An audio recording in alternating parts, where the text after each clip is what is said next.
Another option is to buy the 200mm f2 lens and then use a 1.4 teleconverter with it.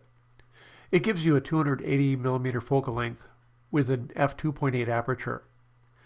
The f2 lens is super sharp and is as sharp wide open as the 300 f2.8 lens is.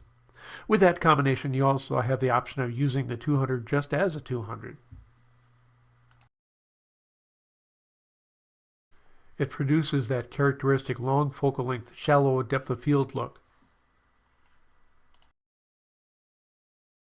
For those times when you need even more compression, a 2x teleconverter can help.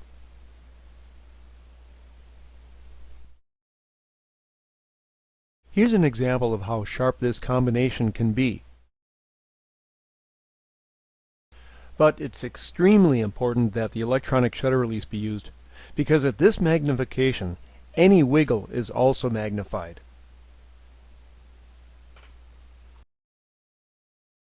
That truck in the background was at least 200 feet away. Well, with a shorter focal length lens, that background truck is hardly a factor, and other things like the sky and the gravel lot become too much of the image.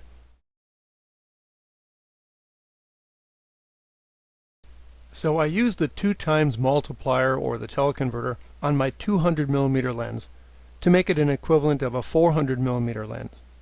That makes far objects look larger and closer.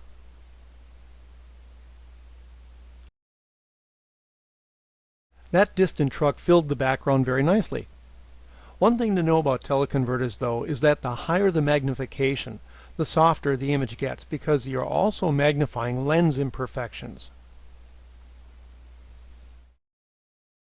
I wanted a better background than the brown siding to use behind some trees, so I placed my 6x6 background there. But 6x6 is pretty small, so I needed to use a lens with a very narrow angle of view. So it turns out that I needed the 200mm lens with the 2x teleconverter. I tried my 1.4x teleconverter, but it wasn't long enough. And again, the sharpness of the 2x converter was certainly sufficient.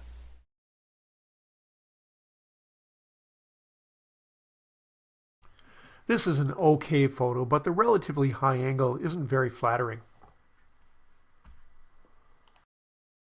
A low camera angle makes her look taller.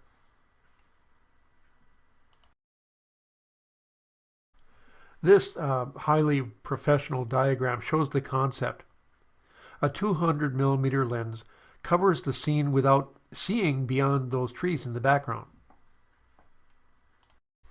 If we lower the camera to make her look taller, then we'll see over the tops of those trees in the background.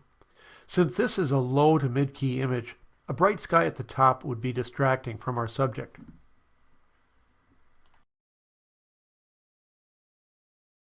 The answer is to use a longer focal length lens and move the camera back, then place it low to the ground. The narrower field of view of a longer telephoto lens keeps us from seeing over that row of trees.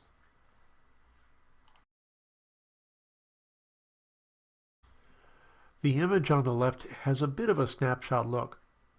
The one on the right is much improved because not only does it help her look taller, but it lowers the horizon, so it doesn't cut the photo in two, and the background is less distinct. I ran into a situation that called for a really long focal length. This senior's duplex was across the street from a very interesting scene. I liked how those weeds looked against that distant hillside. But it's too far away. So as I walked closer, my view was too low and those weeds ended up into the sky. So I had to stay back and shoot long.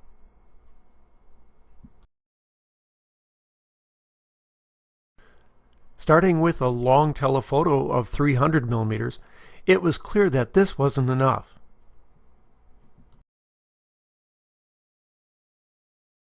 Adding a 1.4x was better, and good for a full-length portrait. But I didn't feel there was enough impact.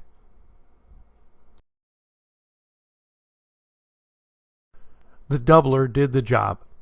But at 600mm, You got to be careful to take whatever steps are necessary to make sharp images.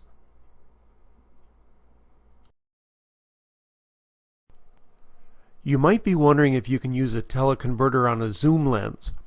The answer is yes, as long as the lens you're using is sharp to begin with. You see, a teleconverter basically magnifies the center portion of that lens. So if it's soft, it'll get softer when multiplied.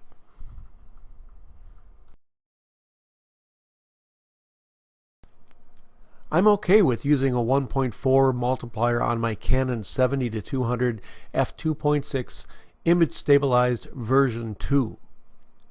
The 2x multiplier is acceptable as well, but then the f-stop gets to be pretty small. The lens goes from a 200 f2.8 to a 400 f5.6, and then you might want to stop down one stop to use a sharper part of the lens, and you end up with a 400 f8, which is pretty unexciting.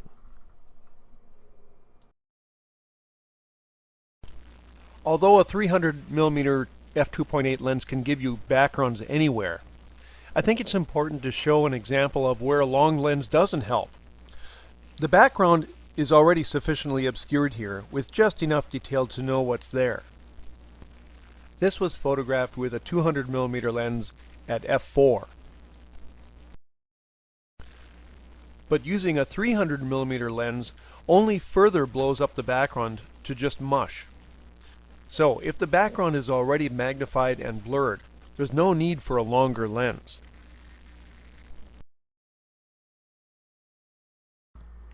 I'll show a few different head and shoulders portraits to show what are the most pleasing focal lengths.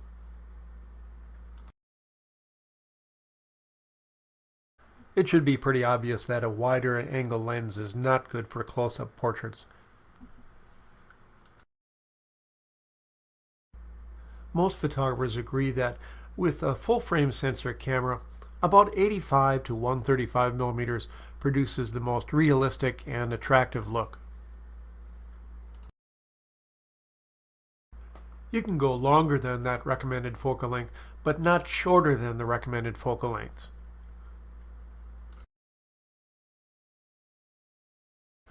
I'll discuss a few things that contribute to sharp focus. Keep in mind this is for SLRs. Accurate focus is essential to me, so I bought the Lens Align device to help check and adjust the focus accuracy of all of my lenses and camera bodies. This is software that makes micro-focus adjustments automatically. My particular cameras require a bit of user input, but the software instructs me where to set the micro adjustments.